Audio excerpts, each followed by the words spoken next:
Makanya intinya kita sebagai hamba Allah jangan pernah meremehkan amal dosa sekecil apapun. Jangan-jangan itu yang menyebabkan murka Allah datang kepada kita. Sebaliknya, jangan sampai meremehkan sekecil apapun perbuatan taat kepada Allah. Jangan-jangan di situ ada rahmatnya Allah sehingga kita bisa selamat dunia akhirat. Sebenarnya seorang pelacur, siapa sangka yang kerjanya profesinya seorang pelacur, dia diampuni dan matinya husnul khotimah gara-gara dia membantu nolong anjing yang sedang kehausan. Itu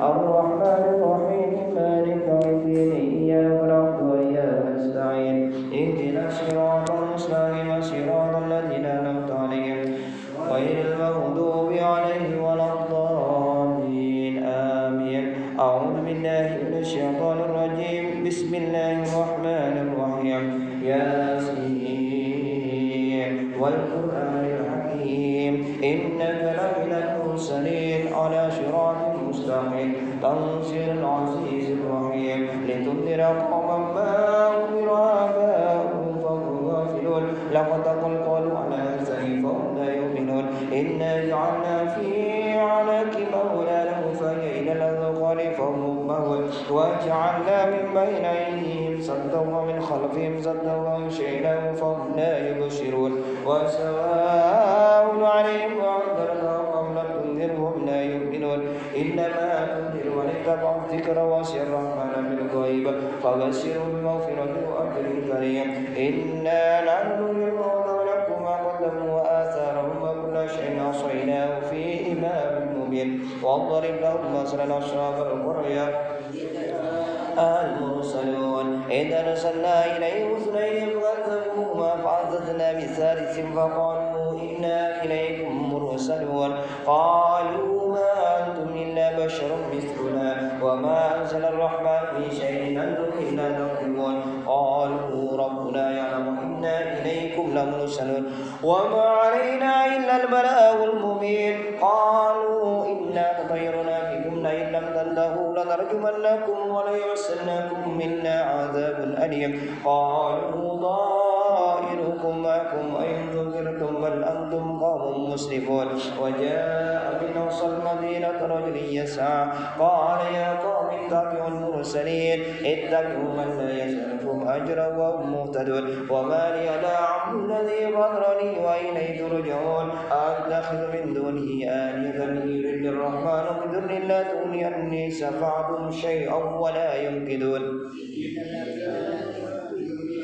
إني آمنت بربكم فاسمعون قيل ادخلوا الجنة قال يا ليت قومي يعلمون بما غفر لي ربي وجعلني من المكرمين وما أنزلنا على قومه من بعده من جند من السماء وما كنا منزلين إن كانت إلا شيئة واحدة فإذا هم خامدون يا حسرة على العباد ما يأتيهم من رسول إلا كانوا به يستهزئون ألم يروا كما أهلكنا قبلهم من القرون أنهم إليه لا يرجعون وإن كل لما جميع لدينا محضرون وآية لهم الأرض الميتة أحييناها وأخرجنا منها حبا فمنه يأكلون وجعلنا فيها جنات من نخيل وأعناب وفجرنا فيها من العيون ليأكلوا من ثمره وما عملته أيديهم أفلا يشكرون سبحان الذي خلق الأزواج كلها مما تنبت الأرض ومن أنفسهم ومما لا يعلمون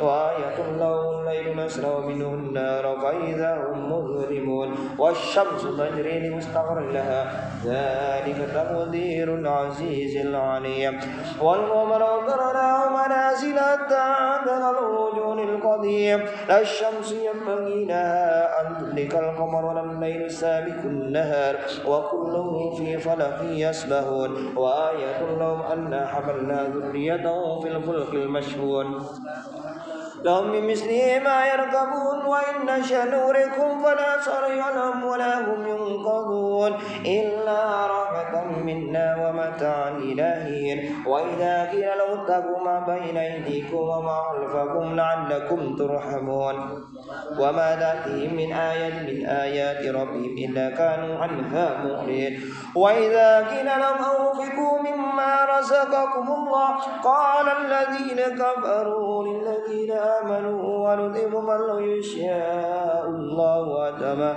إن أنتم إلا في ضلال مبين ويقولون متى هذا الوعد إن كنتم صادقين ما ينظرون إلا شيئا واحدا تأخذهم وهم يحسمون فلا يستطيعون نوشا ولا إلى أهلهم يرجعون ولو يوصلون فإذا هم من الأجداث إلى ربهم ينسلون قالوا يا ويلنا من بعثنا من مرقدنا هذا ما وعد الرحمن وصدق المرسلون إن كانت إلا شيئا واحدة فإذا هم جميع لدينا محضرون فاليوم لا تظلم نفس شيئا ولا تجزون إلا ما كنتم تعملون جنة اليوم في شغل فاكهون هم وأزواجهم في ظلال على الأرائك متكئون لهم فيها فاكهة ولهم ما يدعون سلام قولا من رب رحيم وامتازوا اليوم أيها المجرمون ألم أعد إليكم يا بني آدم لا تعبدوا الشيطان إنه لكم عدو مبين وأن اعبدوني هذا صراط مستقيم ولقد أضل منكم جبلا كثيرا أفلم تكونوا تعقلون هذه جهنم التي كنتم توعدون اصلوها اليوم بما كنتم تكفرون اليوم نختم على أفواههم وتكلمنا أيديهم وتشهد أرجلهم بما كانوا يكسبون ولو نشاء لطمسنا على أعينهم فاستبقوا الصراط فأنى يبصرون ولو نشاء لمسخناهم على مكانتهم فما استطاعوا مضيا ولا يرجعون ننكز في الأرض أفلا يعقلون وما علمنا الشعر وما ينبغي له إن هو إلا ذكر وقرآن مبين لينذر من كان حيا ويقول قالوا على الكافرين أولم يروا أنا خلقنا لهم مما عملت أيدينا أنعاما فهم لها مالكون وذللناها لهم فمنها ركوبهم ومنها يأكلون ولهم فيها منافع ومشارب أفلا يشكرون واتخذوا من دون الله آلهة لعلهم ينصرون لا يستطيعون نصرهم وهم لهم جند مهضرون فلا يحزنك قولهم إنا نحن ما يسرون وما يعلنون أولم يرى الإنسان أنا خلقناه من نطفة فإذا هو خصيم مبين وضرب لنا مثلا ونسي خلقه قال من يحيي العظام وهي رميم قل هي الذي أنشأها أول مرة وهو بكل خلق عليم الذي جعل لكم من الشجر الأخضر نارا فإذا أنتم منه توقدون أوليس الذي خلق السماوات والأرض بقادر على أن يخلق مثله بلى وهو الخلاق العليم إنما أمره إذا أراد شيئا أن يكون لكم ويكون فسبحان الذي بيده ملكوت كل شيء وإليه ترجعون بسم الله الرحمن الرحيم قل هو الله أحد لم يلد ولم يولد ولم يكن له كفوا أحد بسم الله الرحمن الرحيم قل هو الله أحد لم يلد ولم يولد ولم يكن له كفوا أحد بسم الله الرحمن الرحيم قل هو الله أحد لم يلد ولم يولد ولم يكن له كفوا أحد بسم الله الرحمن الرحيم قل أعوذ برب الفلق من شر ما خلق ومن شر غاسق إذا وقب ومن شر النفاثات في العقد إذا حسد بسم الله الرحمن الرحيم قل أعوذ برب الناس ملك الناس إله الناس من شر الوسواس الخناس الذي يوسوس في صدور الناس من الجنة والناس. السلام عليكم ورحمة الله وبركاته. Bismillahirrahmanirrahim. Allahumma salli ala sayyidina Muhammadin al-Fatih lima ulih wal hakim lima sabaq nasiril haqq bil haqq wal hadi ila siratikal mustaqim wa ala alihi haqqa qadrihi wa miqdaril azim. Para jamaah salat maghrib yang dirahmati oleh Allah Subhanahu wa taala, alhamdulillah kita bisa bertemu di majelis taklim ini ngaji kitab Nasaihul Ibad, lanjutan tadi malam. Kemarin malam kita pernah membahas sebelumnya tentang afdhalul ibadah, afdhalul as-sumtu arfa'ul ibadah. Diam itu adalah tertingginya ibadah. Diam adalah tertingginya ibadah. Karena juga sebaliknya, kasratul khata'i fi kasratil kalam. Sebaliknya, orang banyak salah itu ada di banyak omong. Dan dosa besar itu ada juga pada omongan. Seperti fitnah, ghibah, itu juga jelas sebenarnya. Makanya sampai-sampai diam itu arfaul ibadah. Diam itu adalah ibadah yang tertinggi. Ada orang sholat tidak sah sholatnya gara-gara omongan. Orang suka puasa tidak diterima puasanya gara-gara omongan. Makanya kalau diam itu selamat. Diam itu selamat. As-sumtu arfaul ibadah. Kemudian kemarin malam juga disinggung tentang bahwasanya sebesar apapun dosa seorang hamba, dia akan, kalau Allah berkehendak, diampuni oleh Allah Subhanahu wa taala. Begitu juga sebesar apapun dosa seorang hamba tidak bisa menghalangi dia berbuat baik amalan yang lainnya. Jadi apapun dosa besar itu tidak bisa menghalangi rahmat Allah ataupun pahala Allah untuk perbuatan amal baik lainnya untuk seorang hamba itu. Sebagaimana kemarin malam dijelaskan, dicontohkan pada hadis Rasulullah sallallahu alaihi wasallam, an Abi Hurairah an Rasulillah sallallahu alaihi wasallam, ghufira limra'atin, diampuni seorang perempuan, wanita mumisatin, pelacur. Jadi bukan hanya melacur satu kali ini, berzina satu kali, tapi memang profesinya adalah seorang pelacur. Berarti kan berkali-kali. Memang dibuat profesi. Itu diampuni sama Allah, dikehendaki oleh Allah untuk diampuni. Marrat bikalbin ala ra'si raqiyin. Dia itu, wanita itu melalui, dia pulang dari tempat pelacurannya itu, tempat kerjanya, saat pulang, dia melewati melihat di jalan kalbin, seekor anjing yang ala ra'si raqiyin, yang menjulurkan lidahnya di pinggir sumur. Sumur di Arab itu konon pakai titian ke bawah, jadi dia nggak bisa ke bawah ngambil airnya itu. Lah wanita itu kok nuraninya kerentek gitu, merasa belas kasihan. Fanaza'at khuffaha. Yalhas, jadi anjing itu ala ra'si raqiyin yalhas. Qala kada yaqtulu al-ansu. Konon sampai anjing itu mau mati karena kelaparan, karena kehausannya. Fanazat hufaha, maka wanita itu merasa belas kasihan. Fanazat hufaha, dia itu kemudian mau ngambil air langsung nggak bisa karena nggak ada timbanya. Mau turun nggak bisa juga. Akhirnya dia punya inisiatif. Fanazat hufaha, dia melepas sepatunya. Jadi seorang pelacur dulu juga modis, pakainya sepatu juga.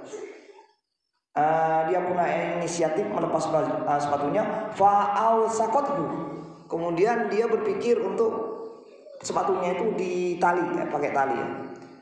Selendangnya, penutup kepalanya semacam selendang ya, ditaliin ke sepatunya itu, diikatkan sepatunya, lalu dijulurkan ke air di bawah itu, di sumur itu.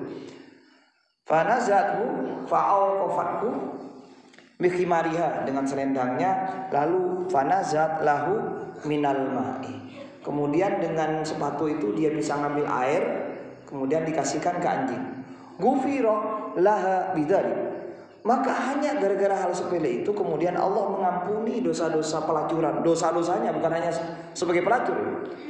Bidzalik, dengan hanya itu, dengan perantara ngasih minuman itu, luar biasa ya.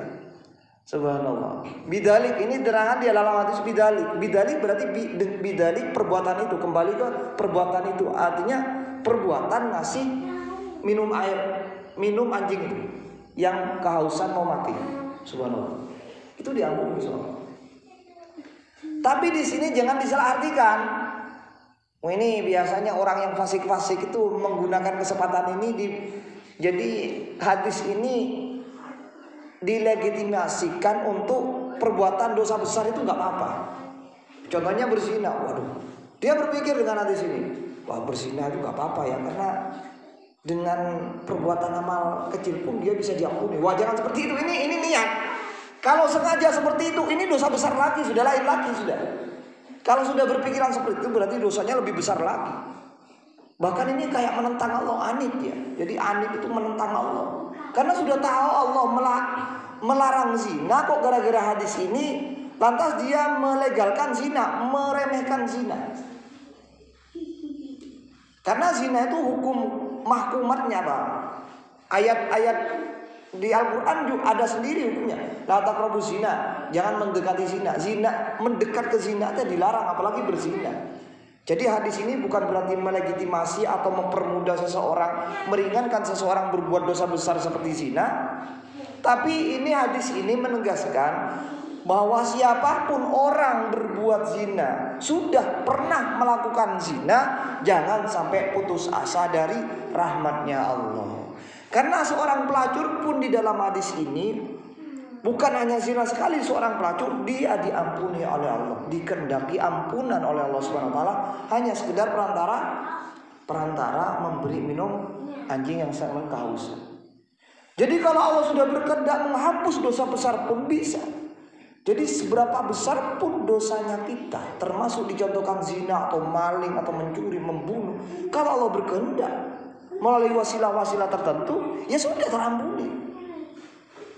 Makanya ini rahasianya, selain jangan putus dari rahmat Allah, jangan sampai meremehkan amal baik sekecil pun.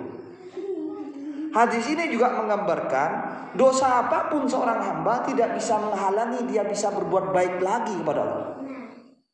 Jadi walaupun kita pernah membuat dosa, jangan sampai kecil hati. Waduh, aku wis dosa, perbuatan yang paling dosa loh sudah saya lakukan. Percuma saya mau sedekah, mau berbuat baik, mau bantu bangun masjid, mau berbuat baik, mau sedekah, percuma wis aku dosa gede. Jangan sampai itu kecil hati namanya. Lah hadis ini mau menggambarkan seperti itu. Seberapa besar pun kita pernah melakukan dosa, sampai digambarkan dengan zina ini, jangan sampai kecil hati untuk melakukan perbuatan amal baik yang lain. Karena dosa besar itu tidak bisa menghalangi rahmat Allah kepada seorang hamba-Nya. Walaupun sekecil apapun amal baik, jangan-jangan justru itu bisa mengampuni, bisa menjadi wasilah ampunan kita untuk dosa besar kita. Ya seperti siapa sangka seorang pezina pelacur itu ya, ini kan sepele, hanya ngasih air loh, nggak butuh biaya itu. Hanya ngambilkan air, airnya sudah ada di sumur. Bantu anjing ngambil air itu, lantas anjing ini menjadi selamat. Lantas itu justru ini kan sepele. Siapa sangka seorang pelacur diampuni gara-gara itu. Subhanallah. Tapi kalau Allah sudah berkehendak melalui perantara wasilah amal tertentu, maka terjadi. Kecuali ampunan yang tidak bisa diampuni oleh Allah. Ada dosa yang tidak bisa diampuni oleh Allah. Jadi Allah nggak mengampuni dosa itu. Ada banyak macam dosa. Ada dosa kecil, ringan. Ada dosa besar, jenisnya, eksistensinya. Ada dosa yang memang tidak bisa diampuni oleh Allah. Tidak bisa diampuni, sudah keluar dari apa? Syirik. Innallaha la yaghfiru ayyushraka bihi wa yaghfiru ma duna dzalika liman yasha. Pokoknya jangan sampai kita itu berbuat dosa syirik. Ya jangan sampai berbuat dosa semuanya, usahakan. Kalau sudah berbuat dosa syirik itu tidak diampuni soalnya. Karena kenapa? Syirik itu kan satu bisa jadi memang tidak mengakui Allah gitu. Mengakui selain Allah, kayak nyembah patung ya. Kayak percaya kekuatan patung apa, agama-agama pagan ya. Juga bisa percaya kepada Allah tapi disamakan Allah. Oh ini tipis syirik. Contoh, dia sengaja pakai keris. Saya kalau pakai keris ini rezeki saya lancar. Waduh itu syirik yang halus loh. Itu bahaya, itu nggak diampuni soalnya. Bahaya ya. Jadi hati-hati dengan syirik, karena syirik itu tidak diampuni oleh Allah. Bahkan itu bisa keluar dari Islam karena sudah menyamakan Allah tadi. Kenapa kok tidak diampuni? Karena menyamakan Allah atau memang tidak percaya kepada Allah, tidak beriman. Bahaya syirik, hati-hati sih. Hati-hati syirik. Jadi itu. Jadi jangan sampai remehkan amal baik apapun walaupun kita sudah berbuat dosa sebesar apapun. Begitu juga sebaliknya, gambaran hadis ini juga. Walaupun betapa kita sudah merasa besar melakukan kebaikan, kita sudah haji, sholat malam, hafal Al-Quran, mengaji Al-Quran tiap hari, sholat Jumat, itu kan besar. Pernah bangun masjid sampai berapa masjid, nyumbangnya sampai banyak uang, banyak harta, banyak membantu orang, itu kan besar amal baik kita. Jangan sampai merasa amal besar kita baik terus meremehkan. Saya loh sudah naik haji, masjid di mana-mana terbangun. Kalau cuma dosa minum ya wes sepele. Jangan sampai gitu. Minum keras itu kecil, tapi kalau sengaja digitukan ya sudah jadi besar. Maka jadi murkanya Allah Subhanahu wa taala, sia-sia amal baik yang dikira besar selama ini gara-gara perasaan dengan perbuatan dosa yang dikira sekecil apapun. Meremehkan perbuatan dosa kecil apapun. Kita nyantai aja. Pacaran, aku main itu, udah sampai zina. Wis kecil lah. Udah sampai zina, paling baru pacaran. Tolong aku loh, wis bangun masjid ini. Waduh. Justru itu meremehkan Allah. Karena ada kisahnya seorang yang masuk neraka gara-gara seekor semut, karena niat seperti itu. Ada juga orang yang masuk surga gara-gara seekor semut. Kan sering saya ceritakan ada dua orang yang lewat itu di hadis itu. Lewat di sebuah tempat daerah suatu kaum, di mana kalau masuk ke pintu gerbang daerah itu, maka harus mengorbankan kepada Tuhannya, kepada kepada waktu itu sesembahannya, bukan sembahan Allah. Jadi patung di pintunya daerah itu, pintu gerbangnya. Setiap orang harus mempersembahkan kurban ke Tuhan mereka, sembahan mereka. Dua orang ini lewat. Lalu satu lewat, kemudian itu dihadang sama penjaganya daerah itu di pintu gerbangnya. Boleh lewat daerah kami, dan itu jalan satu-satunya. Jadi rute satu-satunya lewat daerah itu. Kalau mau masuk harus mengorbankan korban kepada sembahan kami, menghormati. Wah, nggak bisa, kami nggak bawa apa-apa. Cukup apapun sebagai kode, pokoknya kamu mengakui bahwa kamu sudah mempersembahkan apapun untuk Tuhan kamu, walaupun seekor semut.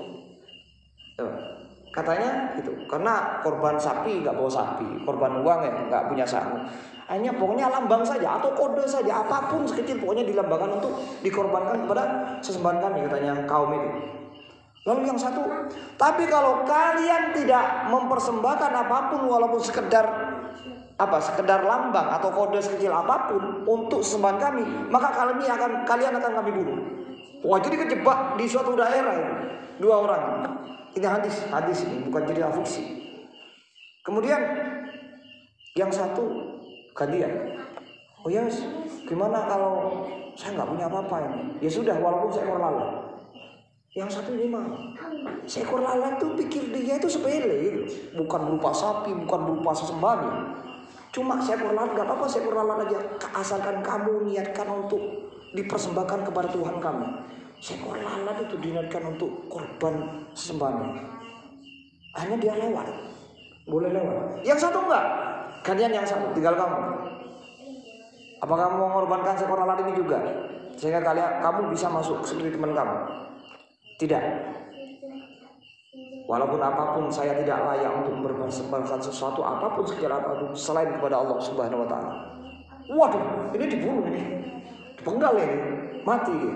Tapi yang lewat tadi matinya ini mati masuk surga karena mempertahankan tauhid. Tapi yang lewat di sana juga pada akhirnya mati dan itu masuk neraka gara-gara seekor semut. Seekor lalat. Subhanallah. Jadi bahaya. Makanya intinya kita sebagai hamba Allah jangan pernah meremehkan amal dosa sekecil apapun. Jangan-jangan itu yang menyebabkan murka Allah datang kepada kita. Sebaliknya, jangan sampai meremehkan sekecil apapun perbuatan taat kepada Allah. Jangan-jangan di situ ada rahmatnya Allah sehingga kita bisa selamat dunia akhirat. Sebenarnya seorang pelacur, siapa sangka yang kerjanya profesinya seorang pelacur, dia diampuni dan matinya husnul khotimah gara-gara dia membantu nolong anjing yang sedang kehausan. Itu anjing loh, apalagi manusia. Makanya hadis ini banyak yang menafsirkan bahwa sebaik-baiknya sedekah itu adalah air. Karena sering ada kisah seperti itu. Orang-orang dulu itu para sahabat itu suka sedekah air. Bahkan siapa? Sayyidina Abu Bakar sampai membeli sumurnya orang Yahudi apa siapa? Sayyidina Umar apa? Makanya orang dulu coba lihat rumah-rumah kuno itu kadang rumahnya itu kan ada biasanya sumurnya itu ada di depan. Orang-orang kuno kalau rumah-rumah kuno biasanya sumurnya itu ada di depan rumah. Itu karena kenapa? Orang dulu itu ngerti. Tetangganya biar mandi di situ, biar ngambil di situ, subhanallah. Orang dulu itu kadang gentong ditaruh di depan. Seperti itu. Nah, zaman sekarang itu kembali ke kayak itu, tapi bukan untuk minum, tapi untuk basuh. Kalau orang dulu enggak, memang naruh gentong depan rumahnya bukan hanya untuk basuh, tapi untuk minum. Sekarang kan kayak orang dulu ya, ditaruh air tapi untuk basuh. Kalau bisa itu air masak saja. Biar kayak orang-orang dulu dan ajaran biar bisa sedekah air. Jadi ditulisi air minum buat basuh enggak apa-apa. Jadi orang lewat minum. Kayak orang haji, orang haji dulu kan biasanya gitu ya, Pak. Haji. Sampai sekarang apa ada orang haji datang haji di depan rumahnya dikasih air itu? Kayaknya enggak ada sudah sana. Enggak ada kayaknya sudah ya, enggak ada ya.